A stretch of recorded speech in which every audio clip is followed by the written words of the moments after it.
कदम उठाएगी, उठाने का प्रयत्न करेगी। माननीय उपसभापति जी, भारत अत्यंत प्राचीन और महान राष्ट्र है। 5000 साल से तो ज्यादा ज्ञात इतिहास है हमारा। जब दुनिया के विकसित राष्ट्रों में सभ्यता के सूर्य का उदय नहीं हुआ था, तब हमारे यहाँ वेदों की ऋचाएं रच दी गई थी। हमारे यहाँ ऋषियों ने कहा एकम सद विप्रा बहुधा वदंती। सत्य एक है, विद्वान उसको अलग अलग तरीकों से कहते हैं। इस चर्चा को मैंने इसी रूप में लिया है कि लक्ष्य एक है, किसानों का कल्याण। तरीके अलग अलग हो सकते हैं, रास्ते अलग अलग हो सकते हैं। हम प्रयत्न करेंगे कि सारे सुझाव को समाहित करते हुए आगे बढ़ें। लेकिन माननीय उपसभापति जी, जितना हमारा राष्ट्र प्राचीन है, उतनी हमारी खेती भी प्राचीन है। हजारों साल पहले से भारत में कृषि होती रही है। हमने बचपन में कई पौराणिक संदर्भ पढ़े हैं। जब ऋषि भी बच्चों को शिक्षा देते थे गुरुकुल में, तब भी उनके पास खेती होती थी। और हमारे उस समय के बच्चे सीखते भी थे, पढ़ते भी थे और करते भी थे। इस कृषि को इसी भाव से लेकर हम कैसे किसानों के लिए बेहतर काम कर सकते हैं, उसका हम प्रयत्न करेंगे। माननीय उपसभापति जी, मैं तो सीधे सीधे अपनी बात कहना चाहता था, लेकिन जब चर्चा का प्रारंभ हमारे विद्वान मित्र सुरजेवाला जी ने किया, तो उनने थोड़ा छेड़ दिया। माननीय उपसभापति जी, हम किसी को छेड़ते नहीं हैं, लेकिन अगर कोई छेड़ दे तो फिर छोड़ते भी नहीं। इसलिए मैं वहीं से आरंभ करना चाहता हूं। बेहतर होता वो आज यहां उपस्थित होते। माननीय उपसभापति जी, उनको याद भी आए तो शकुनी याद आए। शकुनी, चौपड़, चक्रव्यूह, और इन सारे शब्दों का संबंध है अधर्म से। जाकी रही भावना जैसी, प्रभु मूरत देखी तुम तैसी। शकुनी मतलब छल, धोखे और कपट के प्रतीक थे। चौपड़ में तो धोखे से ही हराया गया था। और चक्रव्यूह मतलब फेरवार नहीं, घेर के मारना। अब कांग्रेस को क्यों चक्रव्यूह, शकनी, चौपड़ ये याद आते हैं?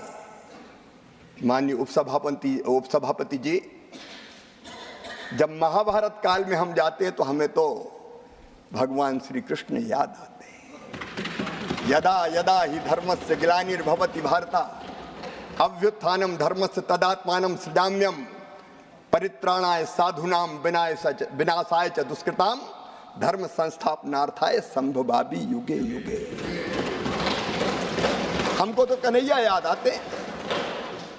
जब जब धर्म की हानि होगी, अधर्म बढ़ेगा, पाप बढ़ेगा, अत्याचार अनाचार बढ़ेगा, तब तब धर्म की रक्षा और अधर्म के नाश के लिए मैं बार बार आऊंगा, ये भगवान श्री कृष्ण ने कहा था। लेकिन अनीति और अधर्म किसने किया? ठगी किसने की? माननीय उपसभापति जी, कांग्रेस के डीएनए में ही किसान विरोध है, मैं ये कहना चाहता हूं। ये आज से नहीं, प्रारंभ से ही कांग्रेस की प्राथमिकताएं गलत रही है। हमारे प्रथम प्रधानमंत्री स्वर्गीय पंडित जवाहरलाल नेहरू जी, मैं उनका आदर करता हूं, लेकिन भारतीय परंपरा खेती के बारे में उसका निर्वाह नहीं किया। रूस गए, वहां से एक मॉडल देख के आए और कहा कि रूस का मॉडल लागू करो। भारत रत्न चौधरी चरण सिंह जी ने कहा यह नहीं हो सकता, भारत की कृषि की परिस्थितियां बिल्कुल अलग है। प्राथमिकताएं गलत थी उपसभापति जी। 17 वर्ष तक उन्होंने प्रधानमंत्री जी के पद को सुशोभित किया। लेकिन तब क्या होता था, अमेरिका से PL 480 सड़ा हुआ लाल गेहूं भारत को खाने पे विवश और मजबूर होना पड़ा। माननीय उपसभापति जी, स्वर्गीय इंदिरा जी के समय, मुझे अच्छी तरह याद है, हम छोटे थे, उस समय किसानों से जबरदस्ती लेवी वसूली का काम होता था। जबरदस्ती लेवी वसूली जाती थी। अगर 2 क्विंटल भी है तो 1 क्विंटल दे के जाओ। बिंडे खोद दिए जाते थे, रखा हुआ अनाज उठा लिया जाता था। भारत आत्मनिर्भर नहीं हुआ। स्वर्गीय राजीव जी ने भी बात जरूर की, उन्होंने बात अवश्य की एग्रीकल्चर प्राइस पॉलिसी की, लेकिन किसानों की आय बढ़ाने के लिए कोई सार्थक कदम नहीं उठाए। यहां तक कि माननीय उपसभापति जी, उदारीकरण का प्रारंभ हुआ। स्वर्गीय नरसिम्हा राव जी, मनमोहन सिंह जी उस समय वित्त मंत्री थे, लेकिन उस समय भी कृषि से जुड़े उद्योगों को डी लाइसेंसिंग नहीं किया गया, क्योंकि प्राथमिकता गलत थी। और माननीय उपसभापति जी, 2004 से 2014 के बीच की मैं क्या बात कहूं। उस समय ये भारत जो प्राचीन और महान राष्ट्र है, जिसने दुनिया को ज्ञान का प्रकाश दिया था, उस समय घोटालों के देश के रूप में दुनिया में जाने लगे। 2G, 3G, 4G। माननीय उपसभापति महोदय, प्लीज, और तब भारत की राजनीति में, आप धैर्य से सुनिए। तब भारत के राजनीतिक चित्र पर